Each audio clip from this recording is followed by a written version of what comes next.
అన్ని సీజన్లో పోల్చుకుంటే ఈ సీజన్ 9 చాలా డిఫరెంట్గా ప్లాన్ చేశారు బిగ్ బాస్ యాజమాన్యం. ఇక ఇందులో భాగంగానే వీకెండ్కి వచ్చిన నాగార్జున గారు హౌస్లో కంటెస్టెంట్స్ని పలుకరించిన తర్వాత తనుజని కన్ఫెక్షన్ రూమ్కి పిలిచారు.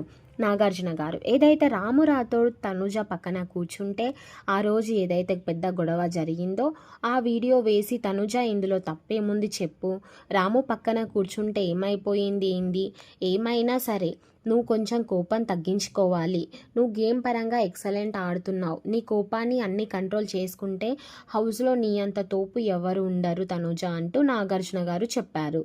తనుజ నీకు ఇంకో వీడియో చూపించాలనుకుంటున్నా అంటూ ఏదైతే నామినేషన్ రోజు పవన్ కళ్యాణ్ ఇమాన్యుయల్ డిస్కషన్ చేసుకుంటున్నారో ఆ వీడియో వేసి చూపించి, చూసావు కదా నా అనుకున్న వాళ్ళే ఎంత కుట్రలో దాక్కుంటున్నారు అంటూ నాగార్జున గారు అడిగేసరికి, నాకు తెలుసు సార్ వీళ్ళిద్దరూ ఎంత కుట్ర చేస్తున్నారో, అందుకే నేను ఎంతవరకు ఉండాలో అంతవరకు ఉంటున్నా అంటూ చెప్పుకొచ్చింది తనుజ.